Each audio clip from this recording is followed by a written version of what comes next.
Hi, and welcome to another episode of Frequently Asked Questions in Real Estate. Last time you joined us, we were discussing the benefits of getting a pre-approval, which is the first step in the home buying process. Today, we're here to discuss step 2, the buyer's consult. Shane, who should come to the buyer's consult? It's very important that anyone involved in purchasing the home come to the buyer's consult. So if it's you and a spouse or a significant other, or maybe you're purchasing it as an investment property with a family member, we'd like you both to be involved in the consultation process. But what happens if the family member involved lives in another state and cannot make it to our office? We're happy to do it via Skype, FaceTime, or even an old-fashioned conference call. Okay. We can make it work. Sounds good. What happens at the buyer's consult? Well, first, you want to bring with you any questions you may have about the buying process. We're going to need copies of your driver's license and have in your brain some ideas of what you're looking for in a home.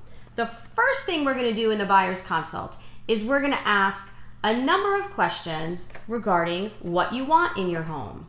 Why do we ask so many questions? Well, the more questions we ask, the easier it is for us to narrow down your search. We'd rather ask you 100 questions and show you 10 homes than only ask 10 questions and waste your time showing you 100 homes. That makes sense. Okay, so we know who's coming, we know what's happening, and we know what to bring. And what's the next thing we need to know? We're going to be asking questions like, where do you want this new home to be located? How many bedrooms do you want? What type of home? Do you want a single family home or a townhouse? And most importantly, your budget, which is again, why we need that pre-approval. Okay, that makes sense. And then is there a difference between needs and wants? Absolutely. That's one of the most important things we're going to get down to. It's important for you to know what's a must-have in your new home and what's a like-to-have in your new home. So what's the difference between a need and a want? And only you can determine what's best for you and your family. And some of that relates to budget, but some of it also relates to when you do view a home, being able to differentiate between the difference of something that is architectural and something that is location. What does that mean? So we're looking at a few things in the home when we look for a home. Location is something we can't change, but something like maybe a wall or an outdated kitchen or a paint color you don't like, that's something changeable. So we're looking for those things that we can't change when it comes to buying a home. Okay, that makes sense. So what are the benefits of having a local buyer's agent?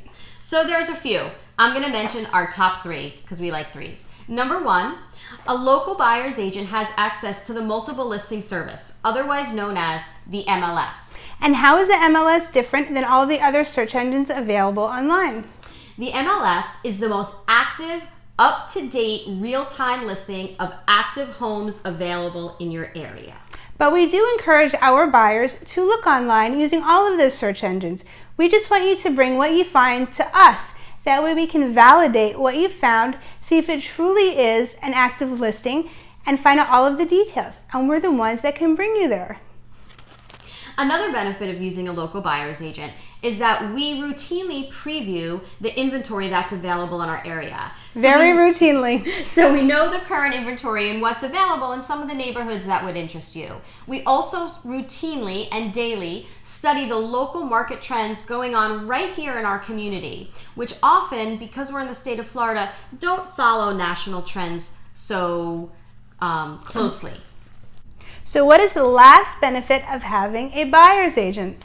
It doesn't cost you anything. As a buyer, you don't pay the buyer's agent's commission. The seller does.